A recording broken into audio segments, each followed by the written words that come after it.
bersyukur kita untuk Allah Subhanahu wa taala atas limpahan nikmat dan karunia yang Allah berikan kepada kita. Pada pagi ini Allah mudahkan kembali kita duduk di majelis ini, salah satu majelis yang diberkahi oleh Allah Subhanahu wa taala dalam rangka tawasaw bil haq wa tawasaw bis sabr wa ta'awun al birri wat taqwa, dalam rangka kebaikan, saling menasihati di dalam kebenaran dan kesabaran, serta saling tolong menolong dalam iman dan ketakwaan, dalam kebaikan. Ya, semoga Allah Subhanahu wa taala selalu memudahkan kita untuk tetap istiqamah di atas jalan agamanya, dan kita tetap berada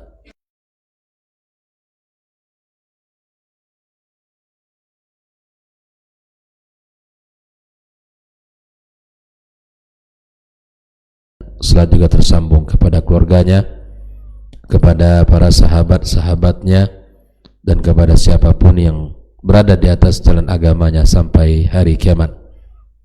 Ikhwatal kiram, kita lanjutkan pembahasan kitab Lum'atul I'tiqad Al-Hadi ila Sabilir Rasyad pada halaman 93, di mana Syekh Al-Utsaimin rahimahullah ta'ala menjelaskan perkataan yang disampaikan oleh Imam Al-Qudamah Al-Maqdisi pada pagi kemarin. Kita sudah selesaikan perkataan beliau, dan pagi ini kita lanjutkan penjelasan tentang apa yang telah beliau sampaikan, dan ini perkataannya atau penjelasan alias Syekh Shalih Al-Utsaimin.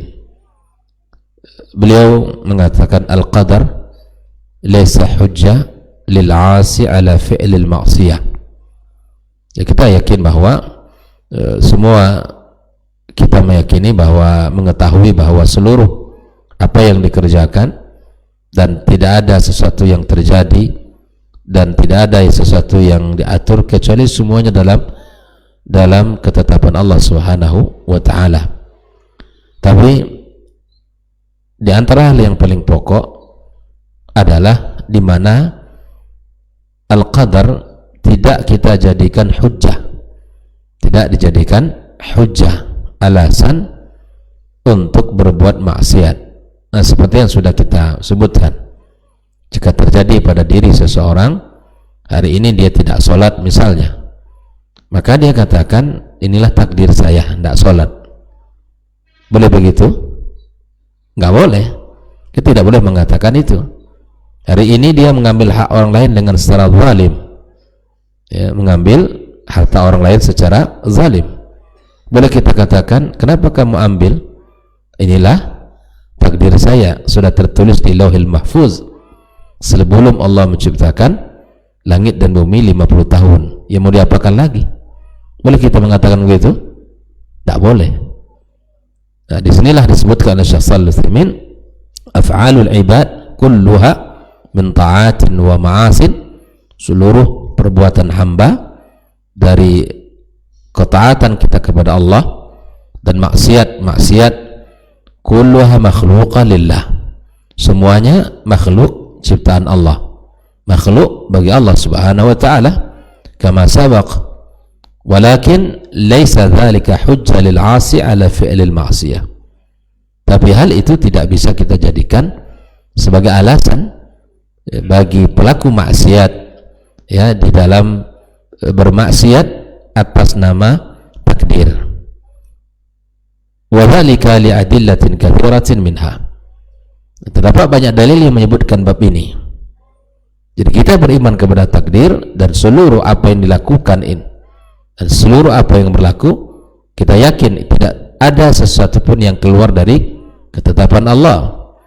Tapi itu tidak bisa kita jadikan sebagai hujjah, alasan, ya, untuk berbuat maksiat kepada Allah Subhanahu wa taala, dengan sebab-sebab sebagai berikut. Yang pertama,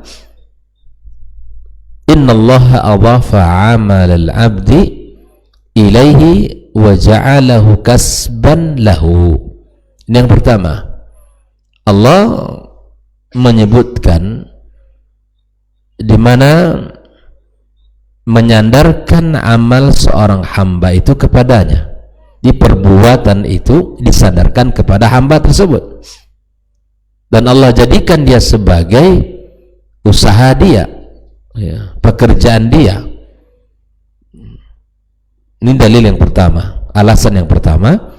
Sesungguhnya Allah Subhanahu wa ta'ala menyandarkan perbuatan seorang hamba kepadanya. Seseorang bisa melakukan kebaikan dan bisa melakukan maksiat. Apa yang ia kerjakan memanglah takdir Allah, tapi pilihannya kembali kepada dia sendiri.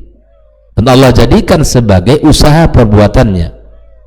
Dalam surat Ghafir ayat 17 Allah berfirman, al-yawma tujza kullu nafsin bima kasabat. Hari ini, kata Allah, dibalas di hari kiamat, diberikan balasan masing-masing dari apa yang telah ia kerjakan. Bima kasabat. Ya, Allah sandarkan perbuatan itu kepada hamba dan Allah jadikan itu sebagai kasb dia, sebagai usaha dia, pekerjaan dia, perbuatan dia yang akan dibalas oleh Allah kapan? Di hari kiamat. Jadi seseorang kalau ingin dibalas dengan balasan yang baik, maka berbuat baik.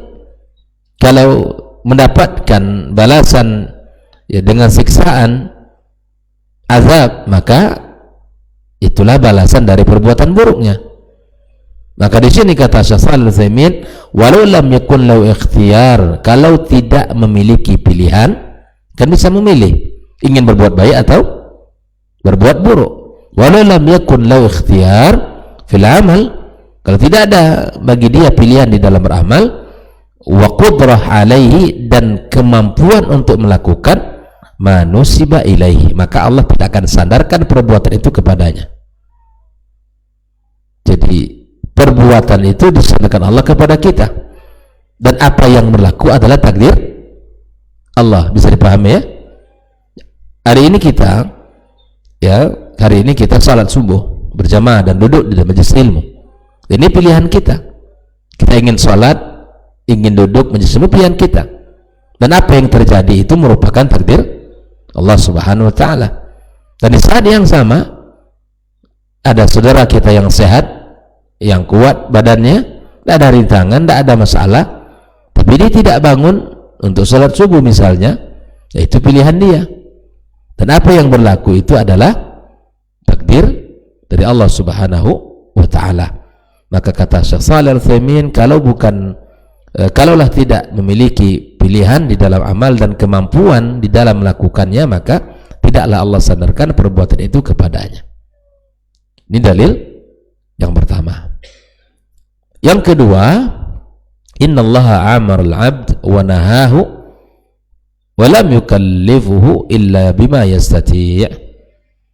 Nah, Allah Subhanahu wa ta'ala memerintahkan dan melarang hambanya, dan tidaklah Allah berikan beban kepada seorang kecuali melainkan apa yang dia mampu untuk mengerjakan. Allah tidak tuntut sesuatu yang tidak kita mampu mengerjakan. Allah tidak akan perintahkan sesuatu yang tidak bisa kita kerjakan, dan Allah tidak melarang sesuatu dengan sesuatu yang tidak mampu untuk kita tinggalkan.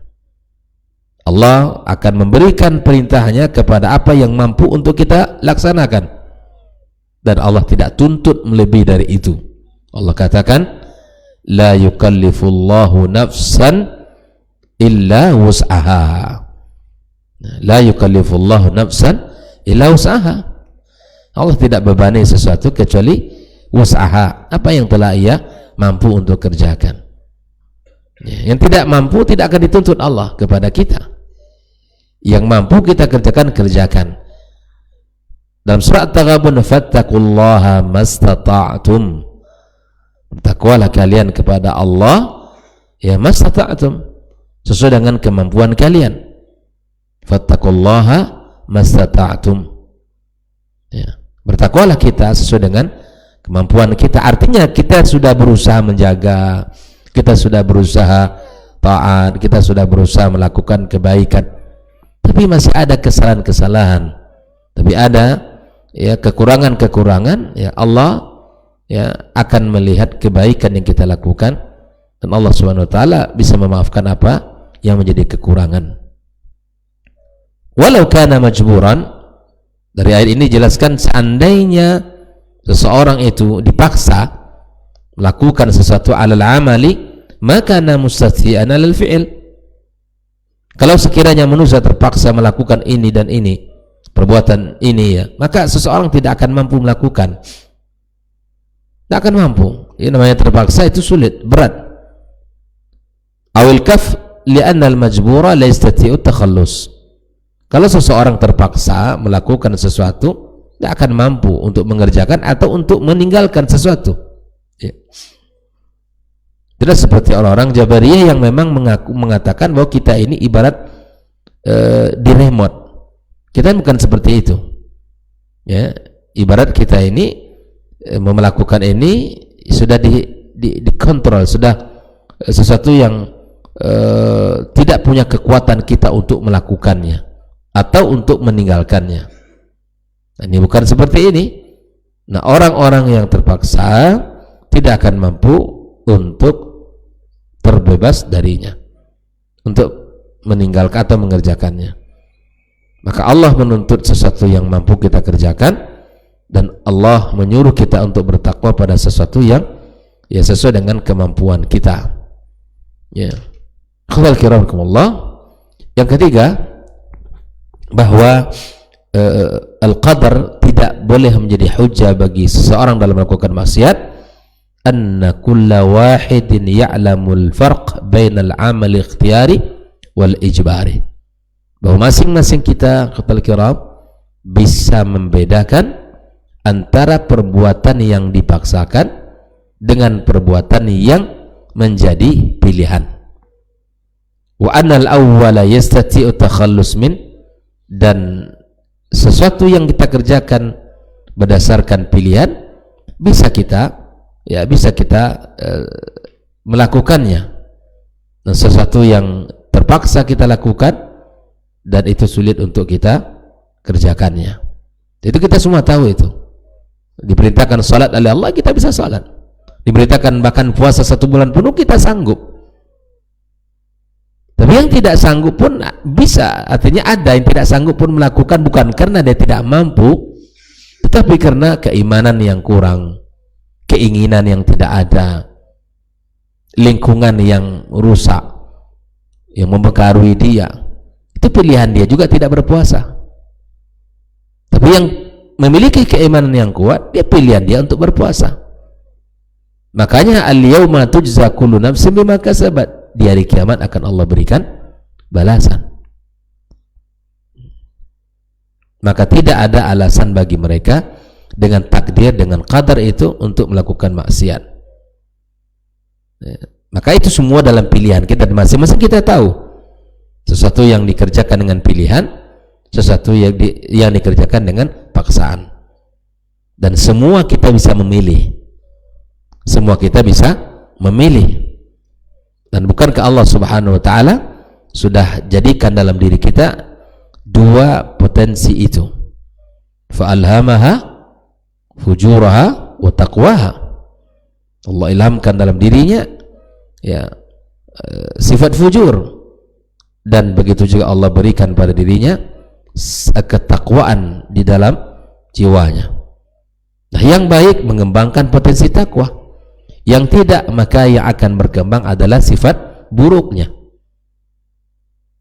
Di dalam diri kita ada dua potensi itu, dan kita bisa memilih sesuatu yang bisa kita lakukan itu yang mana, kebaikan atau keburukan.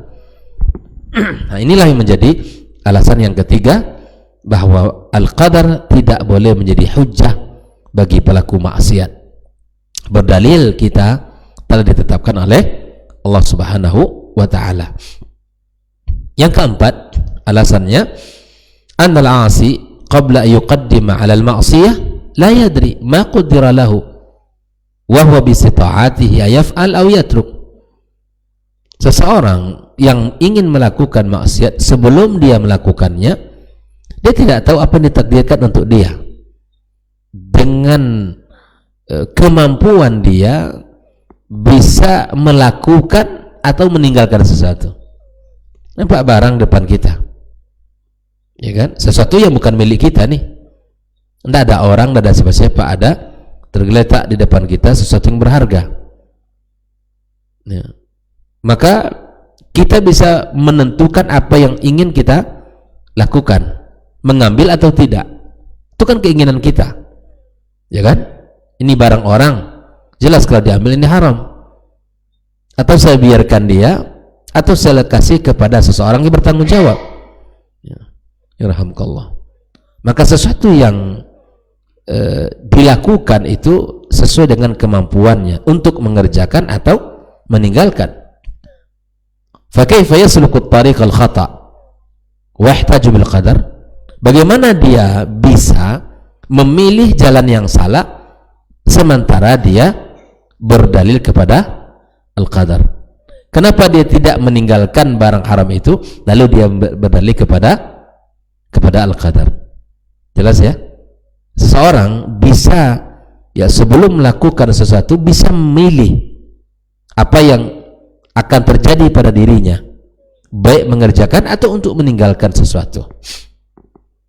Baik. Wahtaju bil qadr al majhul alaysa min al ahra, ya. Lalu dia berhujjah dengan takdir yang majhul. Bukankah sepantasnya ayasluka tariq as-sahih? Bukankah sepantasnya dia meniti jalan yang benar? Wa yaqulu hadza ma qaddara li. Bukankah dia bisa meninggalkan barang haram itu yang bukan miliknya lalu dikatakan inilah takdir saya? Ya. Banyak hal contoh dalam kehidupan kita. Di dalam misalnya berjudi, ada orang berjudi, lalu dia bilang ini takdir saya berjudi hari ini, begitu. Dia bisa meninggalkan, bisa melakukan. Kenapa ketika dia mengerjakan dia berdalil ini takdir? Tetapi kenapa dia tidak meniti jalan keselamatan lalu dia bilang ini takdir? Maka seseorang bukan seperti bukan seperti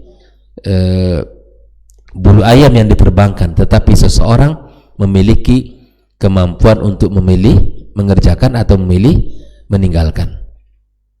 Jangan pada sesuatu yang salah lalu kita katakan takdir. Tapi kita mampu mengerjakan untuk meninggalkan sesuatu yang salah, tapi kenapa itu tidak kita bilang takdir? Jelas? Kita memiliki kemampuan dan apa yang kita kerjakan baik apa yang kita tinggalkan itu dimakan takdir Allah Subhanahu wa ta'ala.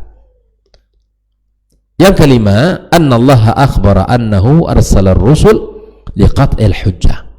Sesungguhnya Allah telah mengutus utusannya untuk, ya, menjadikan atau untuk menguatkan hujjah, ya, bahwa Allah Subhanahu wa ta'ala tidak ada celah bagi manusia untuk berhujjah kepada Allah Azza wa Jalla, punya alasan nanti di hari kiamat kelak. Li'alla yakuna lin-nasi 'ala Allah hujjatun ba'da ar-rusul. Keterangan sudah disampaikan, penjelasan telah disampaikan dengan sempurna, ya, sesuatu sudah terang, tidak ada yang tersembunyi. Makanya dengan misi pengutusan seorang rasul itu adalah untuk menutup celah bagi manusia nanti di hari kiamat agar tidak beralasan kepada Allah, ya. Rasul sudah sampaikan, para anbiya sebelumnya juga sudah sampaikan, ya, kenapa kamu tidak menyembah Allah? Dia bilang saya tidak tahu, risalah telah ada, tapi kenapa kamu tidak belajar, tidak ingin tahu dan tidak bertanya? Hari ini sama orang, ketika dia mudah untuk tidak melakukan sesuatu, kenapa kamu tidak lakukan itu? Dia bilang, ya saya tidak tahu. Kenapa? Alasan tidak tahu hari ini, apalagi di zaman sekarang ini. Kemudahan ilmu itu sangat luar biasa. Kemudahan ilmu sangat luar biasa. Nah, oleh karenanya, walau kana al-qadar hujjah lil 'asi lam tanqati' bi irsalir rusul. Jika seandainya seorang pelaku maksiat berhujjah dengan takdir, maka tidak ada gunanya pengutusan seorang rasul. Lalu yang poin yang ke-48 berkata Syekh Shalih Al-Utsaimin, wa na'lam anna Allah, atau berkata Syekh Imam Al-Qudama, wa na'lam, kata beliau, anna Allah Ta'ala ma amara wa naha, Allah tidak memerintahkan dan tidak melarang illal mustati' lil fi'il wa tark, kecuali bagi yang mampu untuk melakukan dan mengerjakan atau meninggalkan. Wa annahu lam yujbir ahadan ala ma'siyah, Allah tidak memaksa seseorang untuk melakukan maksiat. Wa la tarruhu ila tarki ta'ah, juga tidak meninggalkan ketaatan. La yukallifullahu nafsan illa wus'aha. Wa qala aidan fattaqullaha mastata'tum. Jadi dua ayat ini mesti kita pahami bahwa Allah tabaraka wa ta'ala memerintah dan melarang sesuatu kecuali pada sesuatu yang kita mampu untuk mengerjakan atau meninggalkan. Dan Allah tidak memaksa seseorang untuk melakukan maksiat atau untuk melakukan ketaatan, karena ada pilihan dari kita. Ya. Allah juga mengatakan, al-yawma tujza kullu nafsin bima kasabat la dzulmal yaum. Hari ini tidak ada kezaliman. Masing-masing mendapatkan bagian kebaikan jika itu kebaikan dilakukan, dan masing-masing mendapatkan siksaan jika itu adalah kesalahan.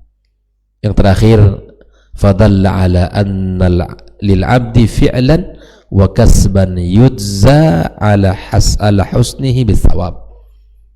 Ini kalimat kunci yang harus kita pahami, menunjukkan bahwa seorang hamba berbuat sesuatu, mengerjakan sesuatu, dan akan dibalas dengan balasan yang baik, yaitu pahala, wa ala sayyi'i bil iqab, atas perbuatan buruknya dengan dosa. Dibalas dengan pahala jika perbuatan baik dikerjakan, dibalas dengan azab, siksa jika perbuatan buruk dikerjakan. Wa huwa waqi' bi qada'illahi wa qadarihi. Jelas ya, sesuatu kebaikan atau keburukan, seseorang bisa dia memilih kebaikan dan keburukan itu. Kalau dia melakukan kebaikan diberikan pahala oleh Allah, dan jika melakukan keburukan maka diberikan iqab oleh Allah. Nah, oleh karenanya manusia bisa memilih, Allah akan berikan balasan apa yang dia kerjakan, dan tidak ada paksaan untuk melakukan itu, dan tidak ada paksaan untuk mengerjakan atau meninggalkan. Nah, akhirnya setelah dia melakukan sesuatu, baik mengerjakan atau meninggalkannya, maka itulah qadar Allah subhanahu wa ta'ala. Sekali lagi, bahwa tidak ada alasan qadar itu menjadi hujjah bagi pelaku maksiat, karena sejatinya dia bisa memilih, ya, mengerjakan atau meninggalkan. Jelas ya? Barakallahu fikum. Ini pembahasan kita pagi ini. Semoga Allah subhanahu wa ta'ala memberikan kita kemudahan untuk melakukan kebaikan dan membimbing kita selalu dalam ketaatan. Ya, wa sallallahu ala nabiyyina wa habibina Muhammadin wa ala alihi wa sahbihi ajma'in. Wassalamualaikum warahmatullahi wabarakatuh.